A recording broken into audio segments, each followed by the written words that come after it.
மக்கள் நீதி மையத்தின் நிறுவனரும் தலைவருமான மதிப்பிற்குரிய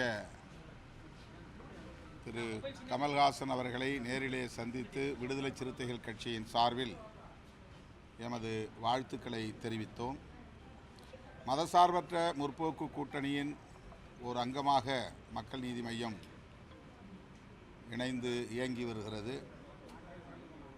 திராவிட முன்னேற்றக் கழகத்தின் தலைமையிலான இந்த கூட்டணியின் சார்பில் மாநிலங்களவை உறுப்பினராக தேர்வாகியிருக்கிறார். வருகிற ஜூலை 25ஆம் தேதி மாநிலங்களவையில் அவர் பதவியேற்க இருக்கிறார். அந்த வகையில் அவரை மகிழ்ச்சியோடு நாங்கள் வரவேற்கவும் வாழ்த்தவும் கடமைப்பட்டிருக்கிறோம். இவ்வளவு நாட்கள் அவர் அயல் நாடுகளில் பயணத்தில் இருந்தார். அயல்நாட்டு பயணம் முடிந்து திரும்பிய நிலையில் அவரை நேரிலே சந்தித்து அவருக்கு விடுதலை சிறுத்தைகள் கட்சியின் சார்பில் எமது வாழ்த்துக்களை தெரிவித்ததோடு வருகிற ஆகஸ்ட் 17 என்னுடைய பிறந்த நாளை ஒட்டி 16ஆம் நாள் சென்னையிலே நடைபெறவுள்ள விழாவில் பங்கேற்க அழைப்பு விடுத்தோம். அதற்கு இசைவளித்திருக்கிறார். ஆகஸ்ட் 16 அன்று இரவு நடைபெறவிருக்கிற மதச்சார்பின்மை காப்போம் என்னும் கருப்பொருளில் நடைபெறவிருக்கிற நிகழ்வில் அவர் பங்கேற்று வாழ்த்துரை வழங்க இசைவளித்திருப்பது மகிழ்ச்சி அளிக்கிறது. ஒரு மரியாதை நிமித்தமான சந்திப்பாக இந்த சந்திப்பு நடந்தேறியது. 25ஆம் தேதி அவர் பதவியேற்கிறார். கன்னி பேச்சுங்கிறது 25ஆம் தேதி நடக்காது. பதவியேற்ற பிறகு பேசுவார். அந்த நேரத்தில் பேசுவோம். அதை அவர் தமிழுக்காக, தமிழர்களுக்காக, தமிழ்நாட்டுக்காக குரல் கொடுக்கக்கூடிய பார்வை உள்ளவர். தேசிய அளவில் ஜனநாயக சக்திகளை ஒருங்கிணைக்க வேண்டும், மதச்சார்பின்மையை காப்பாற்ற வேண்டும் என்பதில் உறுதியாக இருக்கிறார். அதனால்தான் மதசார்பற்ற முற்போக்கு கூட்டணியில் ஒரு அங்கமாக இணைந்து இயங்கி வருகிறார். எனவே அந்த அடிப்படையில் தான் அவருடைய கன்னி பேச்சு அமையும் என்று நான் நம்புகிறேன்.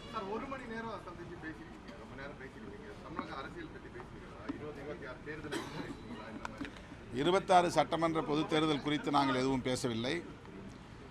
பொதுவாக அவர் தேசிய அளவில் நாம் இணைந்து செயல்பட வேண்டிய தேவை குறித்து கருத்தியல் ரீதியாக சில கருத்துக்களை எங்களோடு பகிர்ந்து கொண்டார். நாம் ஏன் இணைந்து இயங்க வேண்டிய தேவை இருக்கிறது என்பது குறித்து நாங்கள் பரஸ்பரம் கருத்துக்களை பகிர்ந்து கொண்டோம்.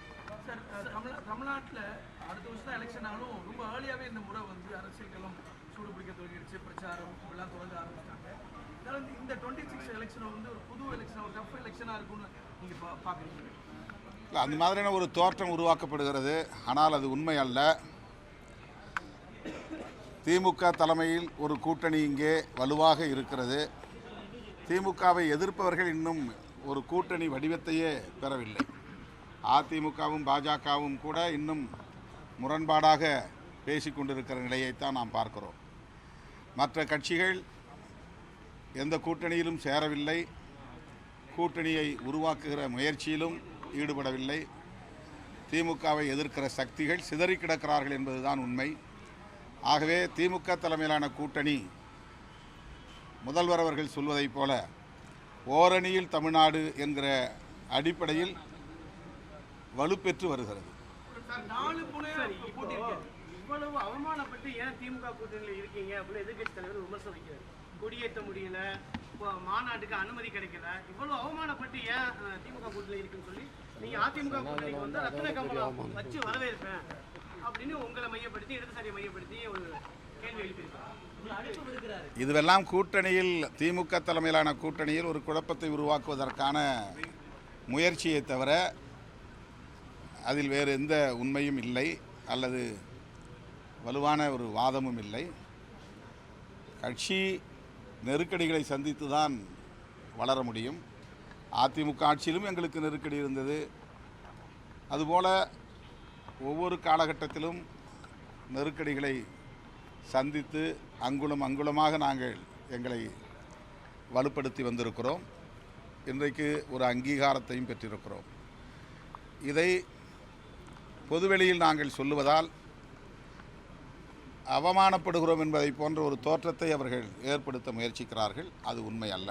சார், ஒருவேளை நீங்க அவங்க எல்லாம் சொல்ற மாதிரி நீங்க ஒரு இலக்கு சீட்டை கேட்குறீங்க, திமுக தரல, நிர்பந்திக்குது, நீங்க வேற வழி இல்லை, நீங்க இங்கதான் இருந்தாகணும், கொடுக்குற சீட்டை வாங்கிட்டு நீங்க போட்டி போடுவீங்களா? இது ரொம்ப யூகமான ஒரு கேள்வி. இந்த யூகமான கேள்விக்கு நான் மீண்டும் யூகமான ஒரு பதிலை சொல்ல முடியாது. நாங்கள் எல்லோரும் சேர்ந்து உருவாக்கிய கூட்டணி மதசார்பற்ற முற்போக்கு கூட்டணி. அந்த கூட்டணியை வலுப்பெறச் செய்வதும் அதை வெற்றி பெறச் செய்வதும் எங்களுக்கான பொறுப்பு.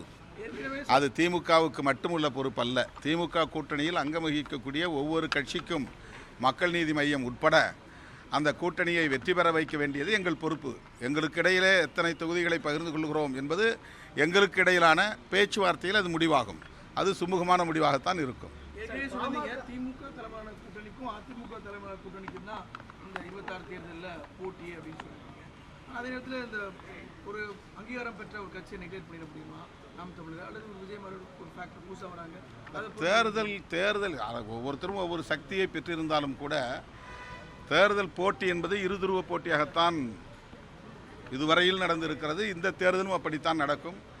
மூன்றாவது அணி என்பது தமிழ்நாட்டிலும் சரி தேசிய அளவிலும் சரி எடுபட்டதில்லை. அது பெரிய அளவிலே தாக்கத்தை ஏற்படுத்தியதில்லை. அப்படி இதுவரையில் வரலாறு இல்லை. உருவாக்கப்பட்டிருக்கிறது, ஆனால் அது பெரிய தாக்கத்தை ஏற்படுத்தியதில்லை. இந்த தேர்தலிலும் அப்படித்தான். மக்களை பொறுத்தவரையில் இதுவா அதுவா என்று தீர்மானிக்கிற ஒரு உளவியலில் தான் இருக்கிறார்கள். ஆக திமுக தலைமையிலான கூட்டணியா அதிமுக தலைமையிலான கூட்டணியா என்று தான் இந்த தேர்தலும் நடக்குமே தவிர அதை தாண்டி உருவாகிற எந்த கூட்டணியும் தமிழக அரசியலில் பெரிய தாக்கத்தை ஏற்படுத்த முடியாது என்பது கடந்த கால அனுபவங்களிலிருந்து சொல்லுகிற கருத்து. ராமதாஸ் தலைமையில் நடந்த செயற்குழு கூட்டத்தில் திமுகவுக்கு எதிராக எந்த தீர்மானமும் நிறைவேற்றவே இல்லை. அவங்க திமுகவை நோக்கி வர்ற மாதிரி ஒரு சமிக்கை இருக்குது. ஒருவேளை திமுக கூட்டணி இதுவும் ஒரு யூகமான கேள்வி. திரும்ப திரும்ப இந்த மாதிரி சலித்து போன புளித்து போன கேள்வியை கேட்க வேண்டாம். யூகமான கேள்விகளுக்கு யூகமாக என்னால் பதில் சொல்ல முடியாது. நீங்க ஒரு புத்தகம், நீங்க கமலஹாசன் பார்க்கும்போது அவங்க வந்து ஒரு புத்தகம், நீங்க எழுதின ஒரு புத்தகம் என்ன ரொம்ப ஹார்ம் பண்ணிச்சுன்னு அப்படி ஏதோ பேசுறதா?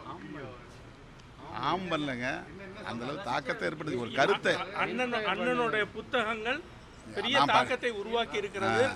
நல்ல விளைவுகளை உண்டு பண்ணியிருக்குன்னு தான் சொல்ல பாசிட்டிவா சொன்னார். நல்ல விளைவுகளை உண்டு பண்ணியதா தான் சொல்லியிருக்காங்க.